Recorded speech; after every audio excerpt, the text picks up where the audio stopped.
Hi everyone, and welcome to Love, Faith, and Hope, Cafecito with Rose. Coffee. So if you have not seen part one, Surviving Meningitis, go ahead and go check it out. And so now this is going to be part two. So grab your cup of coffee, sit back, relax, and enjoy part two of Surviving Meningitis. What seemed like forever, but in reality, I think it was like about 25 minutes or so when they called me to triage. So this is like around almost a little bit past 11 o'clock at night. And they called me to triage. I go, I sat down, and that's the last thing I remember. I blacked out.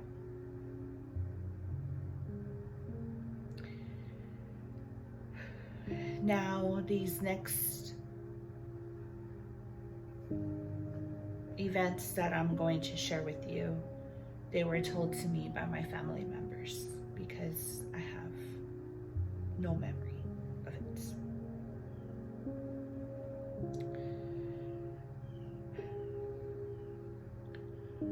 So when I blacked out, the nurses could not take my vitals. My vitals were not reading. My jaw was locked. They were unable to take my temperature because at that time, well, they still do it now in some places. They, take your temperature through under your tongue, and they could not take my temperature. My jaw was locked. I was unresponsive. My eyes were open, but I was not responding. I was disoriented. And so they call my mom into triage. My mom says that the nurses were trying to figure out what was going on with me. They thought that it was drugs. One was saying it looks like ecstasy. Another was saying something else. But it was one nurse that noticed the blotches on my arms and recognized what it was. And that nurse said, "No, look at her arms. Look at those blotches. That's meningitis." And so she proceeded to right away call the doctor. And my mom says that they started rushing me to the back. That the doctor was rushing, they were rushing me. The doctor at the same time was asking her all these questions, when did the first symptoms start and la la la, all these questions. And when my mom told him that I had started with symptoms the day prior, he looked at her and told her, "You're telling me she's been more than 24 hours with fever and all of those symptoms?" And my mom says yes. And he was pretty much freaking out. She went to the back, they had her in the back. She was helping them undress me, and they were connecting me to machines. They started drawing blood right away, doing all these things, and I wasn't moving. I was, again, my eyes were open, but I wasn't being responsive. My mom says that the doctor told her that they were going to do a lumbar test and they were going to test me for meningitis. My mom told him it's not meningitis because she doesn't have a stiff neck. He smiled and told her, "Well, we're going to go ahead and test her for everything just to rule things out. And so we're going to do the lumbar test. We're going to go ahead and get her started on antibiotics. And we'll call you, to come back." So the nurse tells her, "Yes, ma'am, we're going to do the lumbar test. It's going to be about 20 minutes or so. We'll call you after we do the lumbar test so you can come back with her and wait for the results." So my mom says, "Okay." She goes to the waiting room where my dad was at. And so she tells my dad what they're saying and that they'll call her in about 20 minutes. So my dad says, okay. 20 minutes passed, 30 minutes passed. My mom at this point is getting very nervous. And she says that what seemed like hours was in real time probably like about 40, 45 minutes. The nurse comes out and calls my parents to the back. So my parents go up to the nurse and she takes them into the conference room and told them to wait there for the doctor.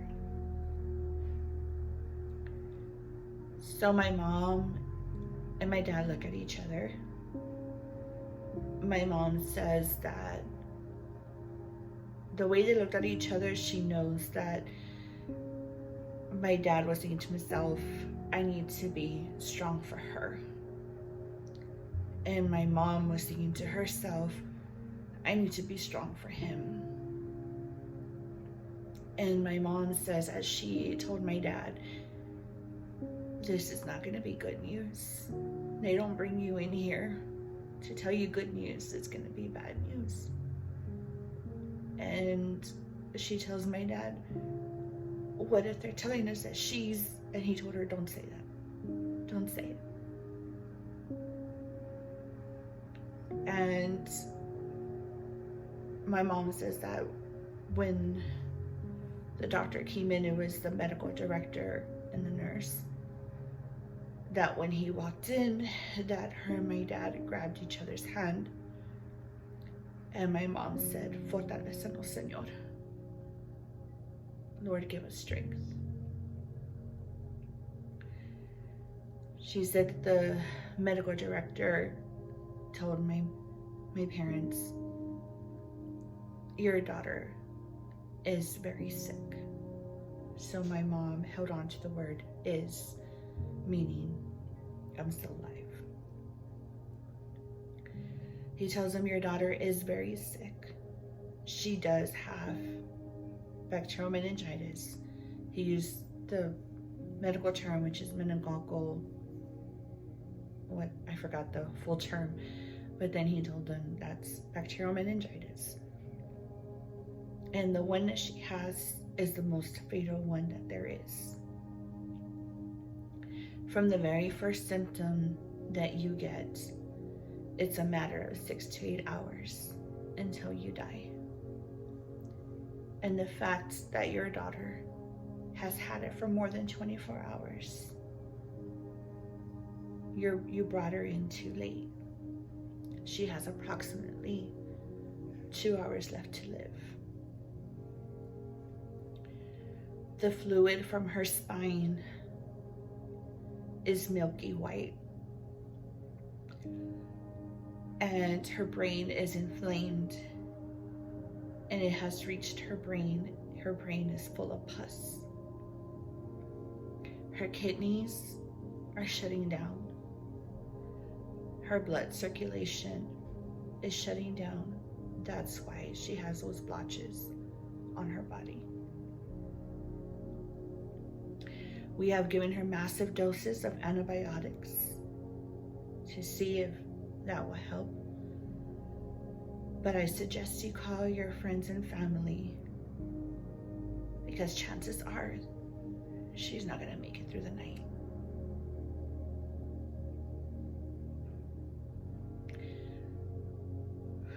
So my parents tell the medical director, okay, we're going to pray. And he said, we'll be praying too. I don't know what faith he was, but he said he would be praying too. And so he walked out, left my parents there for a moment. The nurse told my parents to give a few minutes and they'll be able to go see me in the back.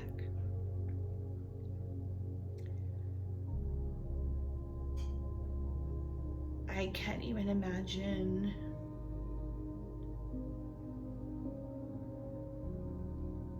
what my parents were feeling at that moment, to hear that their daughter is not going to make it, and what thoughts were running through their minds. And I can't even imagine.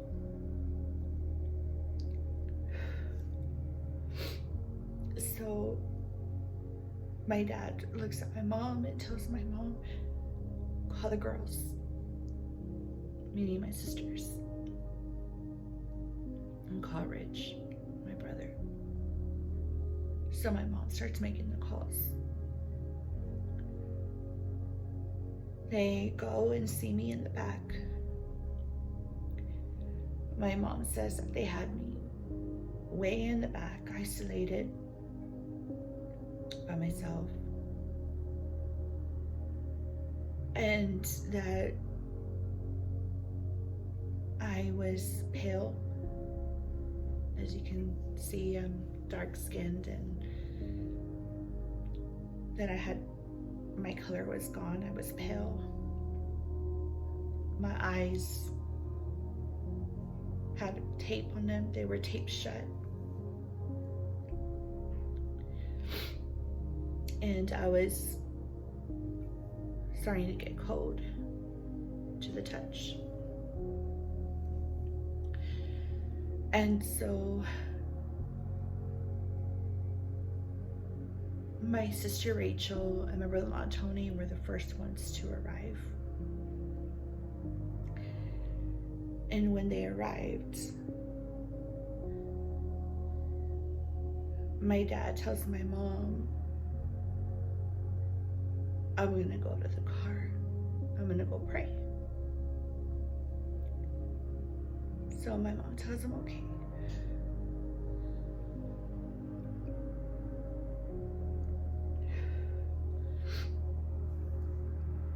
I'm sorry, this part always gets me, no matter how many times I tell this story. So this next part is my dad's story.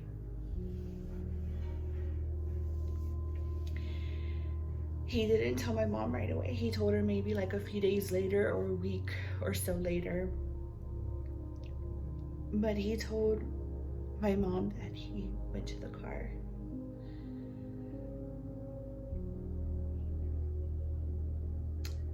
And he began to cry and scream at the top of his lungs, begging God to have mercy on me, to spare my life.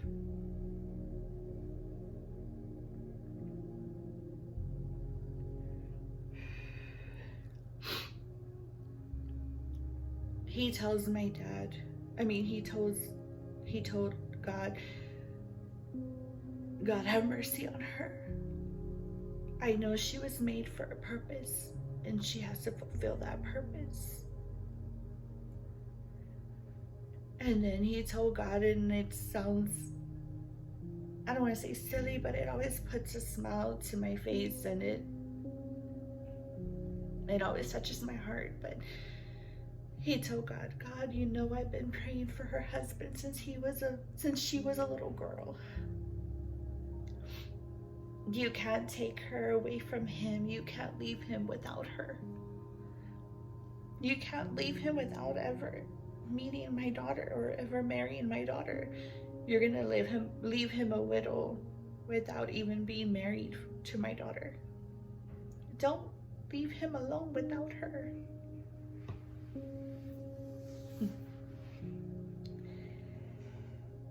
So my dad is praying that prayer at the exact same time. My sister Rachel, my brother-in-law Tony went to go see me.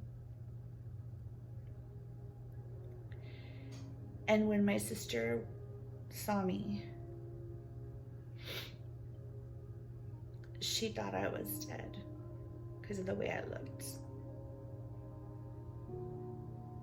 She grabbed my brother-in-law and told my brother-in-law, why does she look like that? Is she dead? And he told her, I don't know.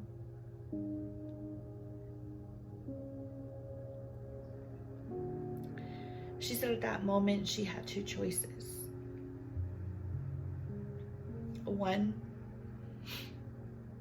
breakdown, screaming and crying. Or two, speak life back into my body. So in that moment, she chose number two. She said that she just laid her hands on me. And she started rebuking death and started speaking life back into my body.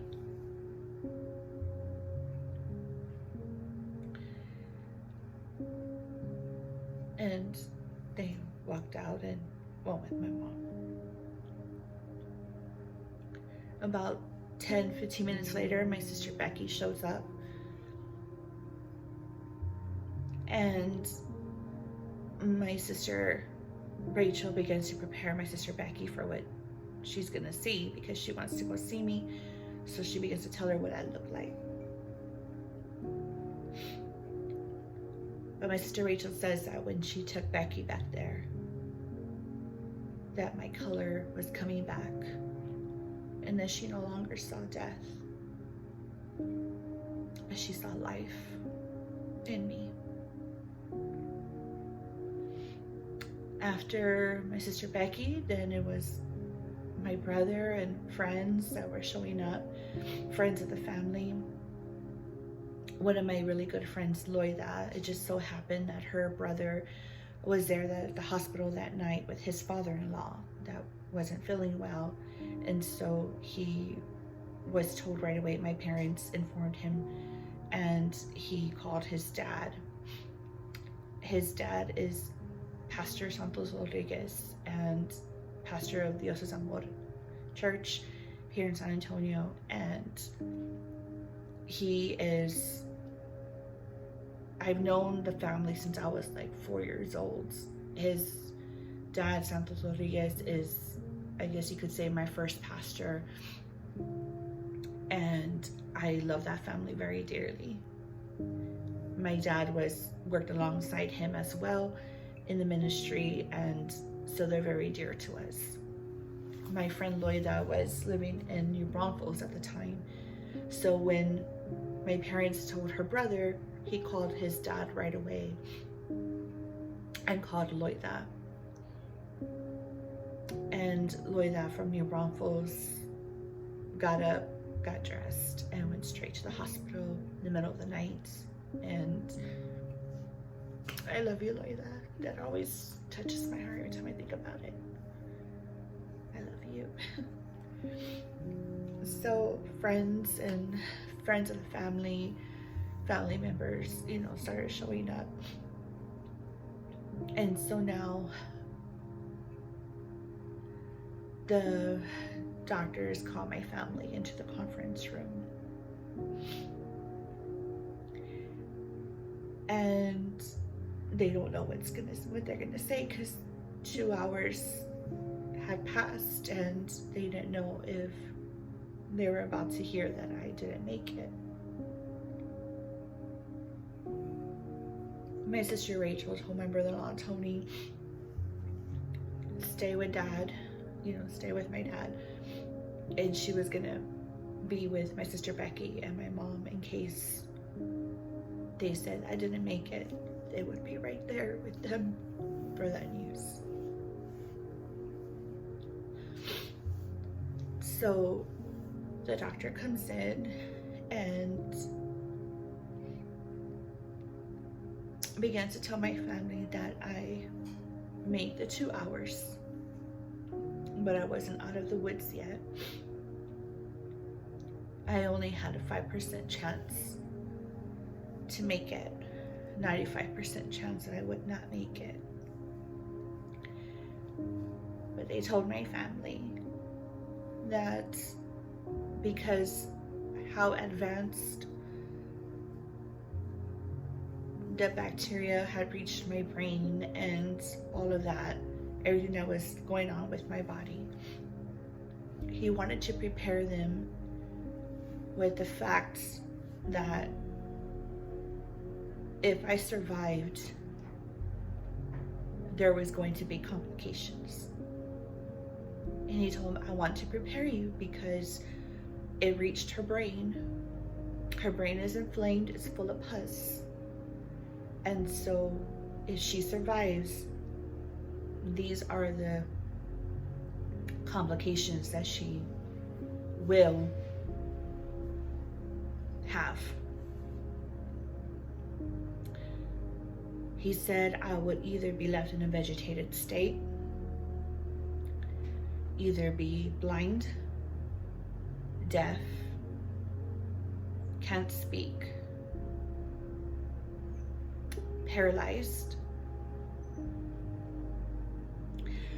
or because of all the blotches, because of the circulation was shutting down, and I had blotches. I had them all over my body, except for my face.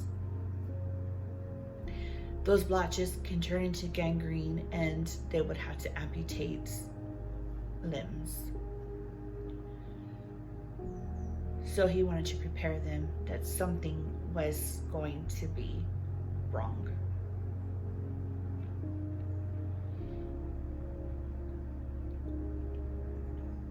So my family said, okay. And my parents went to go see me. By this point, they had taken me to ICU. They had transferred me from the emergency room to ICU.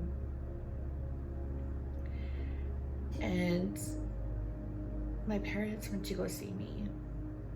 My mom hadn't seen me since before, when they had told her the news. So she said that when she went to go see me, her and my dad, that she saw life again. She said my color was back. I felt warm. She no longer felt like death was surrounding me. So she looked at my dad and told my dad, she's gonna live. We know she's gonna live.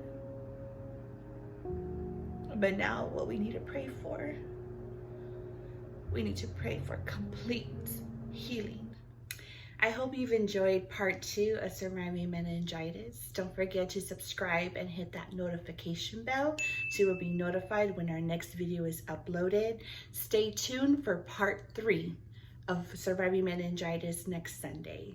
Thank you. God bless. Thank you for watching. See you soon.